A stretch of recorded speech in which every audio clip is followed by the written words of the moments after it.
We're going to have some fun today and talk about the light sides and then some of the hard things. And some of the things we're going to talk about today are a little comic in nature, and other things, some of the deepest stuff we've ever talked about. Not so comic. Well, this is the thing about holidays, is that there is this super high-speed collision of like enforced merriment and gathering together with all the people you love the most in the world. And it should be this wonderful, ecstatic experience where you're full of gratitude and goodwill for man.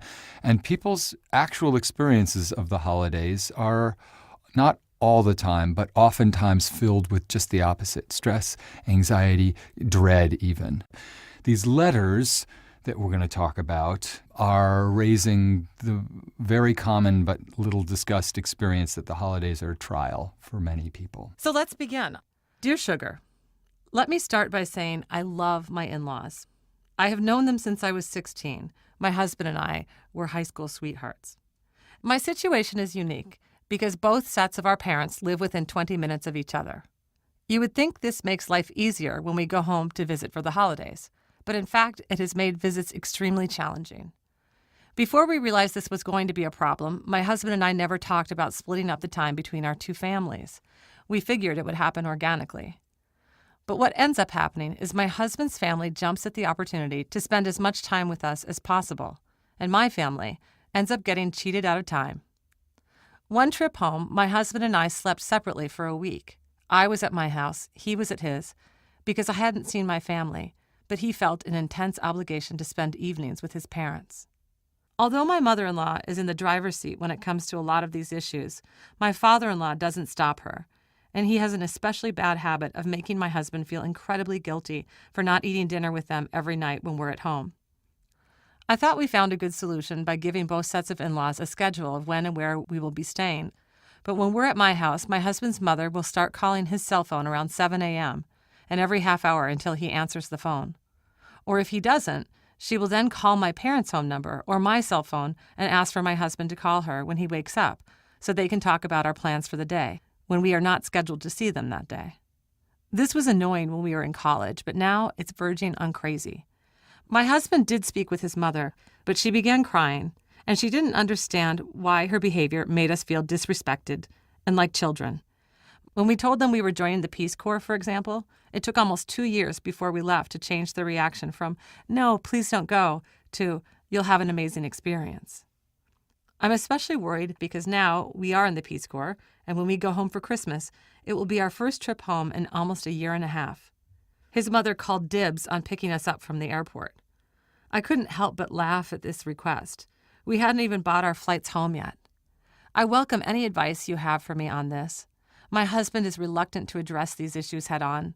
He feels that since we don't see them often, why bring up the negative when we do see them? I understand this, but I also know that if we continue to ignore it, it will only get worse, especially after we return to live in the U.S. Thank you, frustrated daughter-in-law.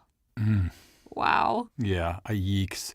Look, frustrated daughter-in-law, you're right. If you ignore it, it's going to get worse, and it's already pretty silly. Yeah. You know, it's lovely that you both have loving families. That's a beautiful, wonderful blessing. And it's great that they want to spend a lot of time with you.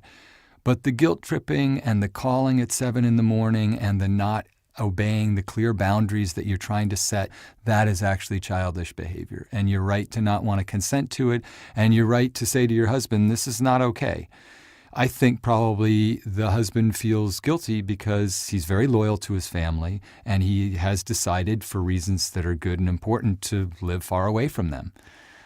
This is what the holidays can become. They invoke this sort of who is important, and that's signified by how much time the honored out-of-town relatives get with particular families. Yeah, it seems like a very clear-cut situation to me that this couple, frustrated daughter-in-law and her husband, need to establish those boundaries with his parents. Obviously, they're doing this because they madly love their son and they want every minute of his time when he's in town. But the fact of the matter is he's married now, and this is about the husband growing up and setting that boundary with his parents. I think that one of the reasons that daughter-in-law signs her name frustrated daughter-in-law is because she's really a frustrated wife. Correct. Okay, so she's not able to really get her husband on board with this idea that they have built a family anew with each other. And that doesn't mean at all shutting out their families of origin. I mean, this actually sounds like a very loving young woman who wants to have meaningful relationships with his parents. So, before we get any in-laws involved in any conversations about who's going to visit who, I would counsel the two of them, this couple, to really talk about it. I mean, he can't go to his parents and say, listen, we really are going to spend half the time with my wife's parents and half the time with you. Yeah. He can't say that with clarity unless he feels that kind of clarity and certainty in his own heart. I agree she should talk to her husband, but my point is that if he is not going to bring himself to this just unilaterally, she shouldn't just put him in the position of being the go-between, because then he's in this terrible situation where his loyalties are divided, and he, in the back of his mind, is thinking, I want to deliver this message, but I don't want to deliver it in a way that's going to hurt my parents' feelings. And clearly that message has not been delivered. I feel that he should go with her. And the reason I feel that is because otherwise they're going to say, oh, I get it. It's that daughter-in-law of ours. He needs to, in her presence with her, say, hey, we're united on this.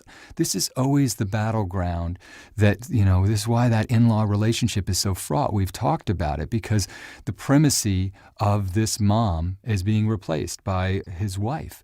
And she's not trying to push this family away, but they're smothering. And believe me, it's going to get worse because when kids are in the picture, then there's a whole additional potential battleground if you don't make it clear. Right? Right. Well, she says that he's reluctant to address these issues head on. Right. But let me tell you what I think will happen if he doesn't. That is, his wife is going to go from feeling like she loves her in-laws and wants to honor them and spend time with them to being resentful. To resenting them and feeling bitter and angry and cheated. Right. And she sort of does a little bit already. She does a little bit already, but it's early enough in this process. I mean, that she can turn things around. They can turn things around. And so if the husband here is listening, I hope he is, because I will say to him, this conflict that you're hoping to avoid, this is not going to go away. Right. Okay, 10 years from now, whether you have kids or not, this is going to be a much uglier situation if the two of you don't decide to move forward as a united front. I agree with you that they should both be there in that conversation. I think the husband should take the lead because he's their son. He's the one they love unconditionally. I think it wouldn't serve them to have this conversation framed as if, the daughter-in-law is pushing for this. I think that it's always really important for the child who is the son or daughter of the in-laws in question that, really takes the lead on that. Right. But I think you're absolutely right. Sitting there together as a unified front is really important. There is a piece of this that it's so hard to have conflict. It's so hard to sit in a room and say something confrontational to somebody, to say something that will disappoint somebody you love. And this husband says, well, why bring up the negative? We're talking about, 10 days over, the course of December. Well, really, the answer to that is because it's important. It's important that you establish yourselves as a family. There's a reason that frustrated daughter-in-law wrote to us. It's essentially this little seed that's going to grow bigger and bigger and bigger. And it's an unhealthy dynamic in which she has the clarity to recognize this is a kind of love that's possessive in its nature. Pretty soon, if it continues to go on, it is going to become an issue in your marriage. Or it already is to a small extent. She's clearly not angry at her husband. She's sympathetic to how loyal he is. But you can't be loyal in a way that ultimately is avoiding being forthright and getting pushed around. And that's a little bit what's happened. It's not being disloyal. It's not being disloyal to say, hey, you both live in the same town. It's only fair that we're half the time here and half the time there. Let's just get that right out there. And one piece of advice I would give to this couple when they're preparing for this conversation is to write a script. That sounds ridiculous and sort of overdetermined, but whenever I've had to say something hard to somebody, I've had to say some hard things to family members like we all have. And what I found is I'll get nervous in the moment or overly emotional in the moment or defensive. And even though I don't walk in the room with the script and read from the script, what I find is really helpful is beforehand, write down everything I have to say. And I would recommend that they first acknowledge how much they love these parents, and then they lay out in very clear, concrete, concise terms what their dilemma is and how they have decided to solve it. Yeah. And I think that when you go in prepared, knowing what you're going to say, you're less likely to respond to some of the heightened emotion or drama of the moment. Which these parents are likely to produce. Right. I would very strongly advise for you, frustrated daughter-in-law, and in general, have this discussion before the holidays roll around, because within the pressure cooker of the holidays themselves, it's already too late. Once you're in that moment, it's even more likely that things are going to go off script, as it were. Right. And that might mean if they want to do it in person, obviously that first day when they get there or pretty quickly thereafter, you'll get off on the right foot if you begin with that understanding. Well, and as a last note, just know you're not alone in this. Oh my God, are you kidding me? Many couples who have gone before have fought this same battle. Yeah. Good luck and happy holidays. Happy holidays. You can count on me. Let's face it, we still have a whole big territory of holiday problems and conflicts that we have not yet discussed. And I'm thrilled to say we're going to get some help on this next segment of the show to come from the amazing, fabulous, and wise advice columnist, Heather Havrilesky. She writes the Ask Polly column for New York Magazine. Yes. Let's call her. Let's do it. Hello? Hi. Heather, this is Cheryl Strayed. I have Steve Almond here. How are you? Hello. It's nice to hear your voices. I'm so excited to talk to you guys. So listen, we are talking today about the holidays. Probably I don't need to tell you that a lot of people get really kind of stressed out about the holidays. A lot of problems that are kind of, on sort of neutral or mute for many months of the year, suddenly the volume gets turned way up, especially over the winter holidays, Hanukkah and Christmas and Thanksgiving, when we have all of these family gatherings and expectations and so forth. Are you, as an advice columnist, do you get letters from people talking specifically about holiday challenges? Last year I got a great letter that was just, how do I get through it? How do I go home and be in the same house with my family for a full week without losing my mind, which is really my specialty because I live in Los Angeles and I fly home to see my family at least twice a year. I usually use frequent flyer miles, and I usually stay for way too long. That's my thing. I like to challenge myself to stay for far too long and drive everyone crazy for far too long. I never stay in a hotel. I always stay in my mom's house, and my kids are there, and my husband's there, and we all sleep in the same bedroom. I mean, my mom's house is very small. So I'm an expert. I consider myself, this is a real area of expertise for me. It's interesting, like everybody has these original problems, these very specific families, and yet it's such a common scenario. I'm curious what advice you gave, what advice you give yourself and what advice you give to other people when they say, how do I survive that week at home? Well, my personal strategy, which arose about, I'm going to say 2 years ago, I noticed that I would go home and I would expect, you know what, I've done so much growing and I've been in therapy for so long and I really feel like I'm finally ready to just go back home and everything's going to go smoothly because I am a fully realized person now and I'll handle everything without any stress at all and I'll make everyone magically handle each other with no stress at all. And I came to find that every single time I went home, about halfway through the week, no matter how well things were going, there would be a low point where I would go, retreat to my childhood bedroom, and I would say to my husband, they just want me to eat shit. They're just feeding me big platters of shit. Every time I turn around, there's more shit for me to eat. I can't handle them anymore. So prepare to eat big platters of shit is actually my mantra for going home. Not because my family beats up on me that much necessarily, but because that's how I experience it when they don't understand me, when the family dynamic is off. I mean, this is just how it comes at me. This is how I feel. So that used to be my mantra, but now actually I find something that is much more effective is understanding that everyone eats big platters of shit when they're around their own family. Because most families are at least mildly dysfunctional. I mean, however you define dysfunctional, unless you grew up in a group therapy session that never ended, right? Mm-hmm. You grew up in a family that some people were not getting their needs met. They had no way of communicating those things. And half the time, you grow up and you still don't know how to communicate it. And I didn't realize that I kept going into these family situations with this expectation that I was going to lead us all to nirvana together by, let's all just say what we feel, And my family is not interested in that. I am the feeler that, whatever, we all feel things. We're all sensitive, but I'm the one who talks about it.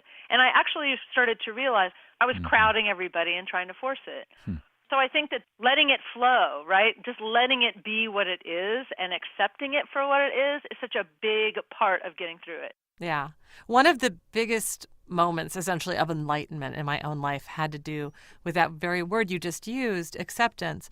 And for me, it was essentially accepting that what's true is true.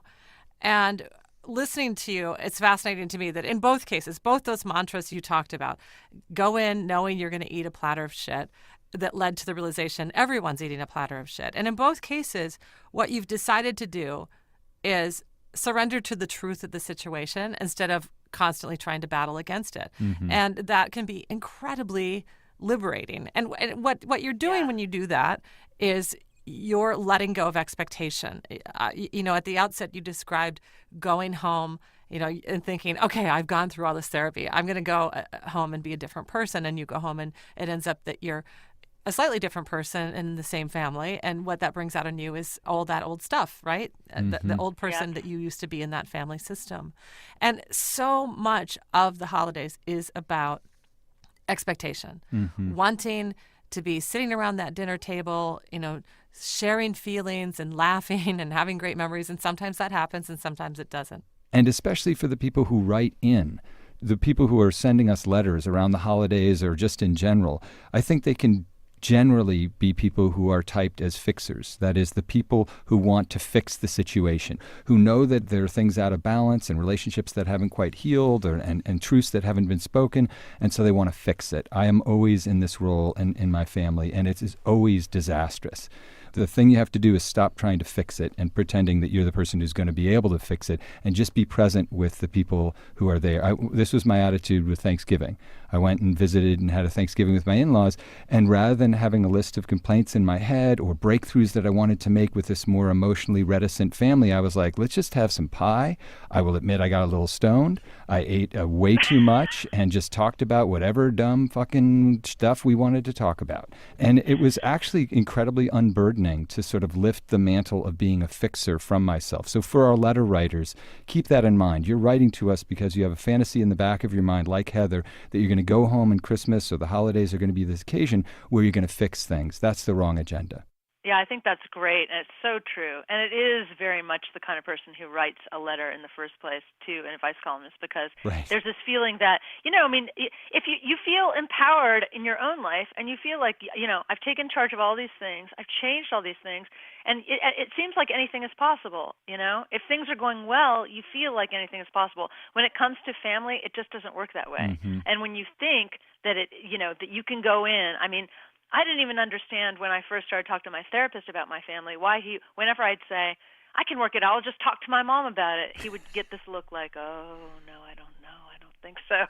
Yeah. I don't think that's going to work, And the fact is, just as you said, Steve, when you sit around and you make space for people to just talk about the shit they want to talk about, and to be as shallow as they feel like being or as concrete as they feel like being, sometimes I think that I actually added stress to my family just by not being relaxed, because I always had an agenda, When you have no agenda, you can actually set everybody else at ease in a way that they're able to be present, that they weren't able to be present before because your agenda was kind of ruling, it was adding tension to the room. Yeah, they pick up on it immediately. And can I just say that eating a lot of pie is a very valid agenda. Oh, yeah. Yeah. So maybe it's not to have an agenda, but to have one that will actually make you happy. One year I had this Tetris game that was like a handheld game. It was like, 15 years ago maybe. And my agenda was eat pie and play the Tetris game, no matter how angry it makes everyone else. And, I had a very relaxing vacation. I didn't take anything too personally. I mean, we all have our methods, right, of just like, you know what, I'm going to have to zone out a little bit. I can't always be present. So we do want to read you a letter because we wanted to get your take on a very particular aspect. We've talked a lot about the heaviosity of family, but there's also this real fundamental thing with Christmas and Hanukkah where it's about gifts and it's about a material exchange that happens that's supposed to stand in for a kind of emotional transaction as well. So will you help us sort through this letter? Sure. Sounds great. So here it is. Dear Sugars, I have a problem that may seem small to many people, but it feels big to me. I have a wonderful boyfriend, and we are so in love. We've been together for more than 2 years, and we recently moved in together. I've never felt so close to anyone as I do to him. The problem is he rarely gives me gifts or cards. For every birthday, anniversary, or Christmas, I spent weeks finding the perfect gift. I often spend hours making him a card. I do not expect this level of gift giving from him, as I deeply enjoy doing this for people that I love. But what I would like is some sort of card, even if it is store-bought, and a small gift that shows he cares would be nice as well. But I would be pleased with just the card. My reasoning is that these occasions present the perfect opportunity to show someone that you care about deeply, but see every day how much they mean to you. I've explained that I don't care how much money he spends and that something homemade means more to me than anything.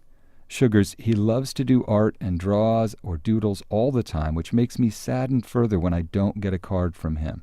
He says he understands, and although it's not something that is important to him in general, that it is important to him because it's important to me. But I haven't seen much change in his behavior. He often offers me money or to buy me something that I want for a specific day, but I have told him that I really just want him to pick something out for me himself. It seems to me like gift-giving is an afterthought for him. It's hard for me to imagine spending my life with someone who does not exchange a little something to mark our years together with me, and I so deeply treasure the cards and gifts he's given me. Does this make me a selfish or materialistic person? Is this something that I just need to accept about him? Please help. I really want to spend my life happily with this man, and I'm sure if I can figure out how to proceed with this issue, we can sort it out. I'm willing to compromise, but not sure what that looks like or how to move forward in that direction. I don't want to sell myself short like I have done in so many of my past relationships. Signed, Materialistic? Well, I can just say that I felt this letter in my own heart. I have many times been in this situation. I was going to say especially with a romantic partner, but now that I think about it, exclusively with romantic partners. I remember one memorable Christmas. I had this high school boyfriend, and obviously we were teenagers, but we were really in a serious relationship and had been dating each other a couple of years. And I remember saving money to buy him this like incredibly cool and pricey, at least for me back in those days, boombox. And I gave it to him, and he said thank you. And I got that kind of lump in my throat because it became clear to me that he didn't have anything for me, which I don't understand. It was Christmas. I was his girlfriend, his longtime girlfriend. And so we were parked in one spot, making out and so forth, and I gave him his present. And then we drove onward, and he stopped at this gas station that actually his parents own in the town where I grew up. Sexy. And he said, hold on, I'll be right back. I have to go inside. Okay, so then this is so horrible. I'm waiting in the car, trying not to cry, and I'm thinking, surely he's maybe hidden in the gas station, the nice, beautiful box of whatever he's wrapped up for me. Oh, yeah. But no, he comes walking out of the gas station carrying a 12-pack of Diet Coke. Oh. And he hands it to me. And he says, Merry Christmas. And I look at him, and I'm really, really trying not to burst into tears. Oh, my God. And he says, what? You love Diet Coke. So anyway, it was a horrible gift. And what it was is a gift that almost, it just announces the fact that he didn't do what Materialistic's partner has also not done over time, is to really consider the occasion. But, I have to say, I've evolved on my thinking on this. I understand why I was disappointed. I also understand that clearly, this guy loved me, and gift giving was an afterthought for him. It wasn't something that was important to him. as a sign of our bond. Right. Yeah, I mean, that's the thing that is interesting, because I probably would have brought you a can of gas, frankly. And I would have thought it was rather gallant of me. She says a small gift that shows he cares. So this is the idea, and this is where Erin and I sometimes get into trouble, that there's really an emotional transaction that's wrapped within that material transaction. And that's the way she sees it, and they've talked about it, and he's agreed that it's important to him because it's important to her, and then he hasn't followed through on that. And that Right. makes him, to me, a bad actor in this scenario. But I will also say that I have been that bad actor in the sense that gift giving for me is not what it's about. The way that I show love and concern is in a different set of ways. And now I'm much more careful about it because I know it's important to Erin, and that gifts signify more for her. But I still probably fail in that department. And it's really, in a certain way, almost nothing personal. More alarming to me is the idea that this little microcosm is the reflection of a larger pattern in her relationships. As she says at the end of this letter, kind of ominously, I don't want to sell myself short like I have done in so many past relationships. That's where I would turn your attention. Is this little situation where you have a guy who you're adore, but you've told him explicitly that this is important and he's not able to heed that. Is that symptomatic of a larger sense of his not really hearing your emotional and psychological concerns, which would be bad news, Christmas or otherwise? I think that that's really what the letter is about.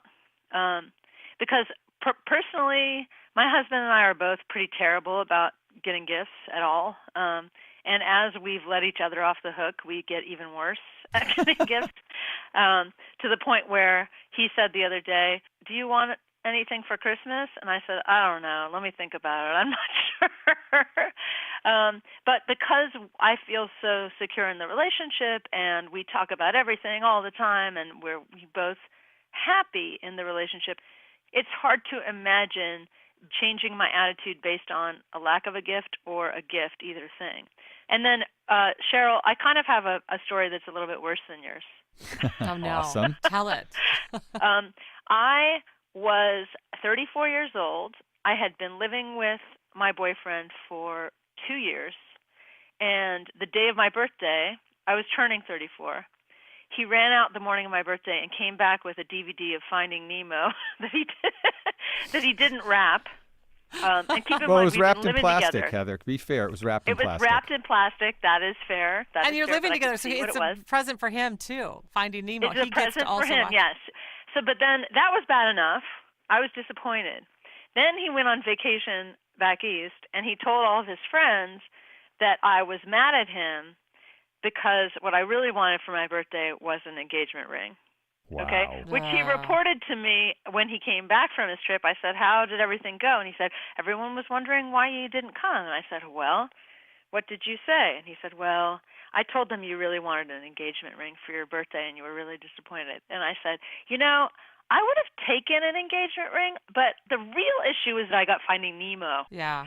But also, what I'm trying to say with that anecdote is that the issue is the level of commitment and the level of care that the other person is showing. Correct. My husband shows care towards me all the time, and this boyfriend was letting me know that there was no way he could do anything but run to the drugstore. And so with this letter, I feel like the big question is, why do these gifts matter so much? I mean, it is one thing to be someone who believes in gifts and believes in gestures, but look, if you've said to someone repeatedly, gifts and gestures mean the world to me. I don't care if you spend a cent.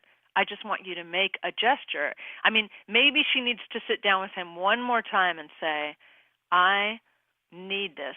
I don't care if you think it's stupid. Right. I'm telling you right now that I really need this. It's hard when you're in a relationship to actually sit down, especially if the commitment is uncertain. It's very difficult to sit down and say, this is what I need from you. Let me be explicit. Right. This is what I want you to do. I mean, I've been in relationships where I've said to my boyfriend, I'm going to spell it out for you. Right. Because you don't seem to be getting it. Yeah. And actually, it works. It does. If the person cares, it works. There's a worry in the back of my mind with this whole letter that I wonder if she is open to information that she's taking in that says he is not caring for her. I wonder if she can only see it with the gifts, but she can't see other ways in which he neglects what she specifically asks for. I mean, that's what I'm paranoid about, after reading that. Yeah, to refine that materialistic, is it that you are sort of locating within fixing the gift-giving system in your relationship, having him, make you a card and give you a gesture in that way? Is that taking the place of a more fundamental anxiety that you have, that this guy is going to be yet another in a series of men or women, partners, for whom you have sold yourself short?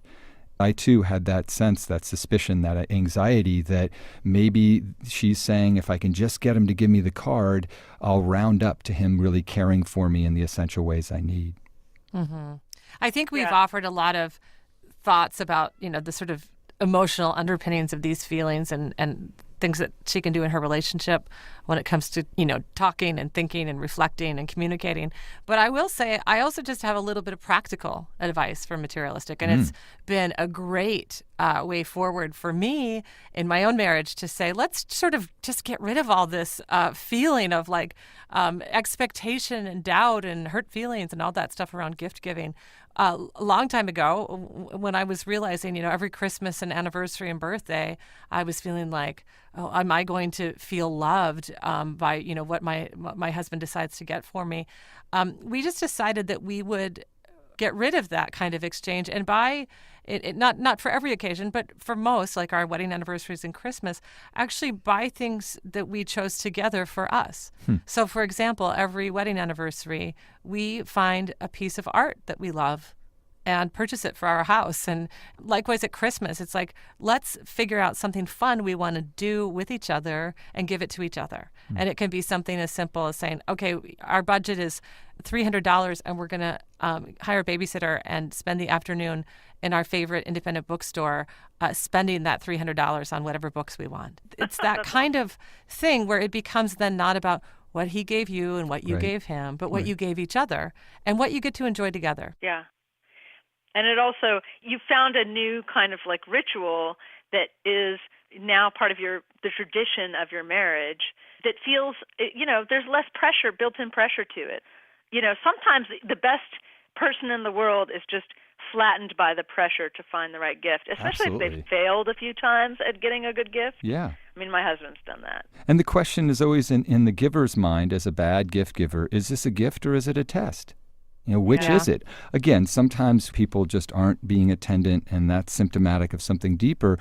But there is also this sense that you're bringing into this materialistic, I spend weeks finding the perfect gift. Okay, well, you're proving something to yourself about your own empathy and concern, but you cannot inflict that on a partner for whom he doesn't have that same way of showing you consideration. The question is, does that same concern and empathy and attention manifest itself in other places in your relationship? All right. So I hope we offered you some useful advice, materialistic. We don't think you're materialistic. We think you're human. We've all had those feelings. The boyfriend is just listening to this whole thing and being like, all right, so I got to get her, I think it's a Nemo and a 12-pack of Diet Coke. And I'm out of the woods. Oh, she will love it. That's Send right. her a clear signal of what's going on here. So, Heather, we loved talking to you, and thank you so much for offering your insight. You're kind of good at this advice-giving thing, I have to say. I'm going to try to go out and apply these skills. No, I had so much fun talking to you guys, and obviously I'm a huge fan. Have a great holiday and a good New Year. You have a great holiday, too. Bye-bye. Okay. Thanks a lot. Bye. Last Seen, a new podcast from WBUR and the Boston Globe, investigates the largest unsolved art heist in history. So about the time that he begins putting the duct tape on, he says, this is a robbery. The theft of $500 million worth of art from the Isabella Stewart Gardner Museum in Boston. When the FBI says, we solved it, we know who did it, it's like, no, you don't, because you don't have the paintings. Subscribe and listen to Last Seen now on Apple Podcasts or wherever you get your podcasts. Sponsored by Samuel Adams and ADT Smart Home. I'm Michelle Goldberg. I'm Ross Douthat. And I'm David Leonhardt. We're the hosts of The Argument, a new podcast from the New York Times opinion section. These days, it's more important than ever to listen to people who disagree with you. Maybe they'll teach you something new. Or maybe they'll just teach you how to beat them. So listen to The Argument from the New York Times. Subscribe on Apple Podcasts or wherever you like to listen.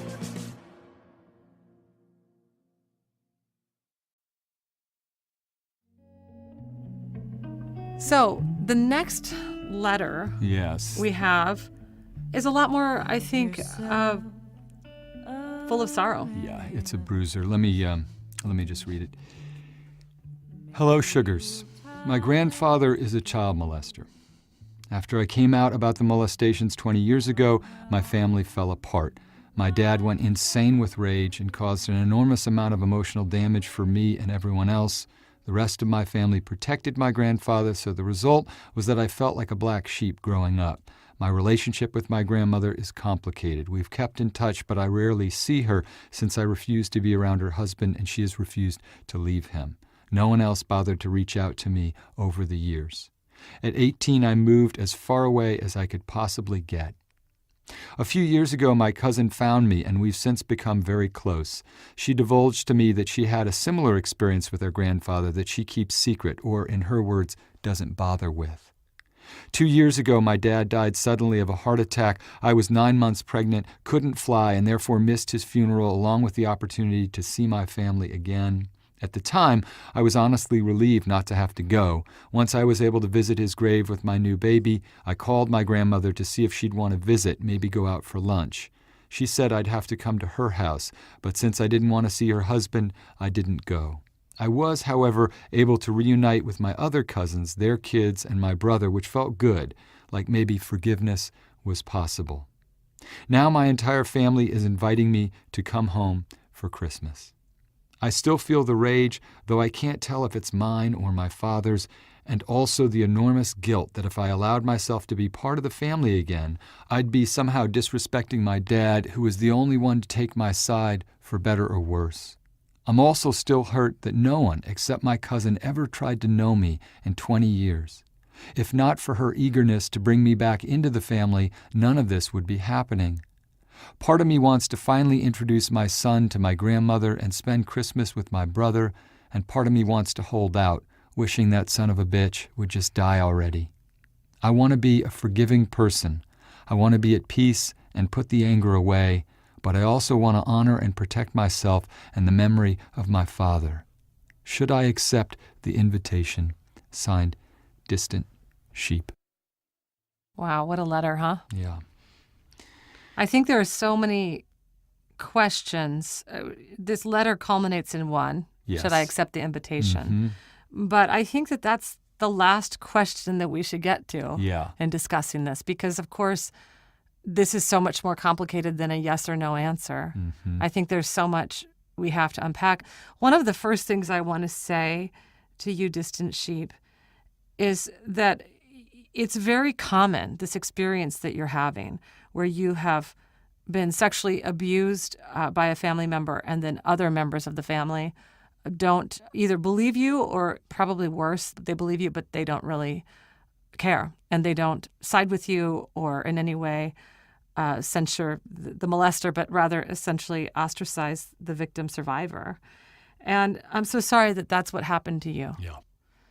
One of the first questions I have, though, as I read this letter, Steve, is why does Distant Sheep want to go back to this family who didn't reach out to her or love her or in any way be present for her in her life, aside from this cousin who's now making a relationship? I think that that's a really important question for Distant Sheep to ask herself.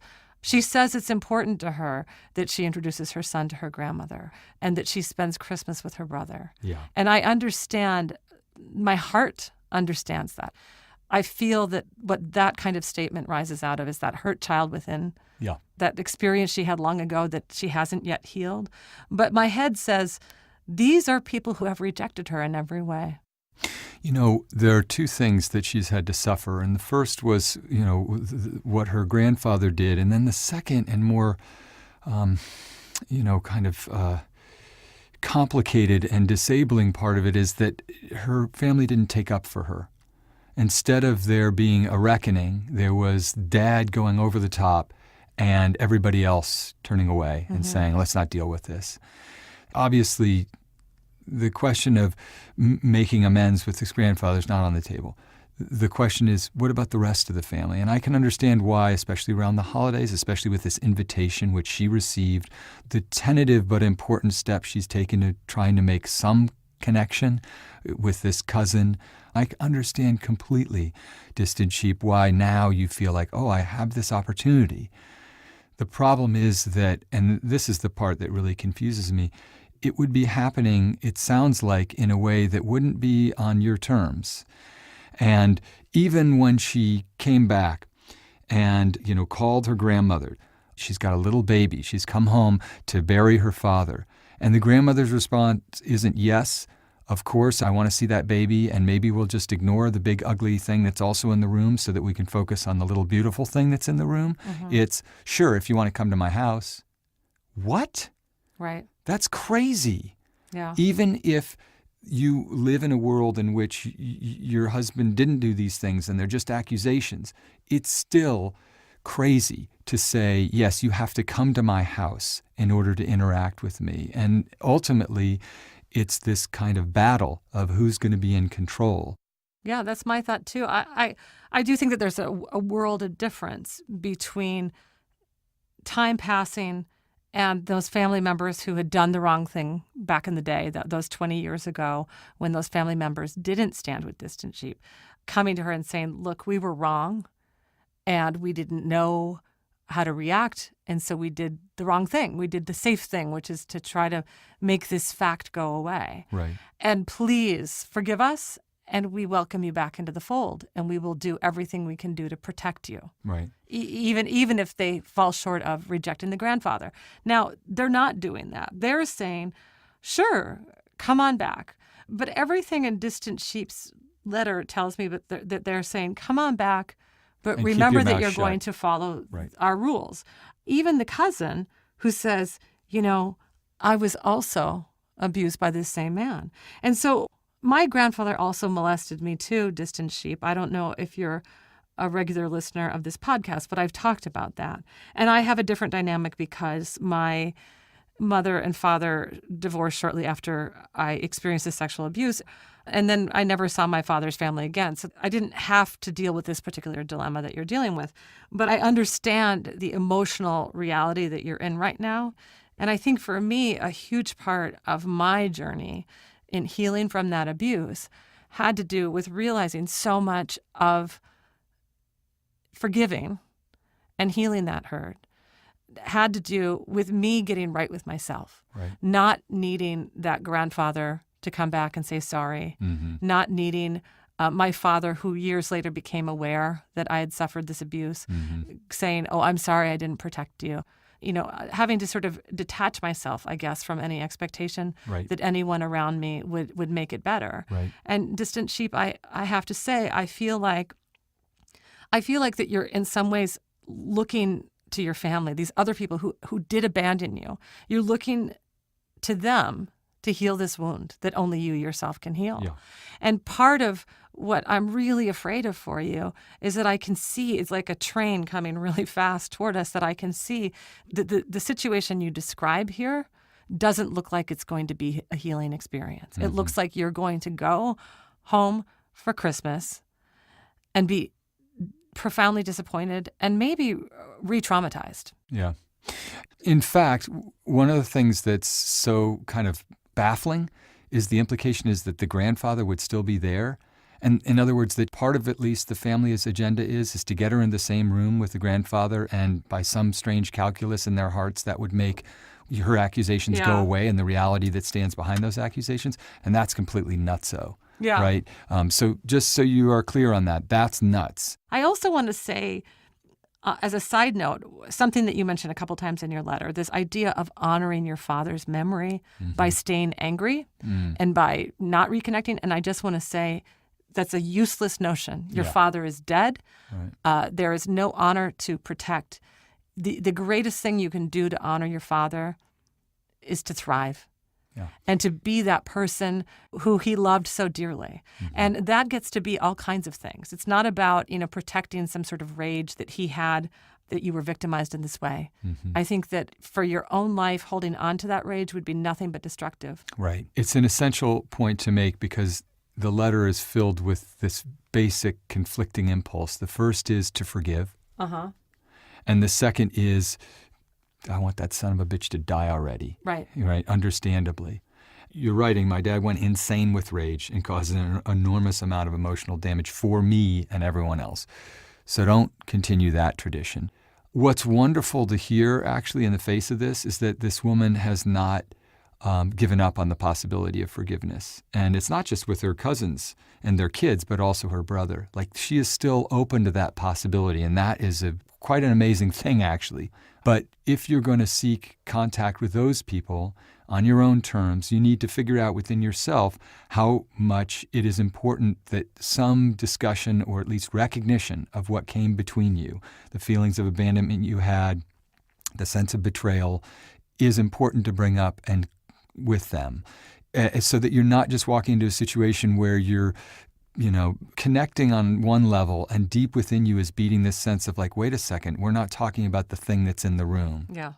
Your grandmother, as beautiful as it might be, the possibility of her meeting your child and so forth, she might, of her own volition, because of her unwillingness to accept your truth and what happened to you, your life essentially, when it's inconvenient to her psychically, might be giving up that possibility. And along with it is you are robbed of the possibility of that relationship between your grandmother, who you love, and your child. That's a terrible thing, but it would be even worse to consent to her delusion, essentially.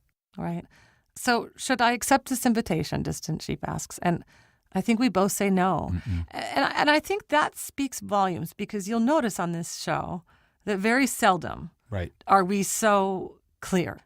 This feels like no to me, which is different from us saying, don't try to reconnect. Right. That there are all kinds of people that we can reconnect with across many, many, many mistakes and divides and flaws and even abuses, frankly. Yeah. And I think that this doesn't sound like a family that's ready to do that yet. And this goes out to all of the people who are having this question, should I go home for the holidays or not? We think of the holidays as this time of great family togetherness, and that this is the time to sort of set aside differences and come together to, metaphorically and literally break bread. But I do think that there are times that you have to set that boundary and say no, because that family is destructive to you ultimately, but especially at the holidays, that you say that you need to make a healthy choice for yourself. And so we send all of you, Distant Sheep and all the other sheep in the flock who have a similar dilemma. Sometimes it's okay to stay home with yourself and gather around you the family that you've made in your new life and feel the love of that warm fire. Yeah. Think about the way that things could be if people all over the world could just see them too. So one of the things, Steve, I'm struck by as I reflect on this conversation that we had with each other and with Heather, I love that image of Heather alone in her childhood bedroom. I think so many of our listeners can relate to that in either literal or metaphorical terms. And of course, people like Distant Sheep or people like me, we don't get to return to those childhood bedrooms in any way. And all of these things can be incredibly full of turmoil and sorrow, but they can also be received as really gifts in our lives. I think that it can be incredibly illuminating to use this holiday season to reflect on the way that we get to make our life and remake those families of origin. And some of that remaking has to do with, as Heather said, just having a new idea about what it is you expect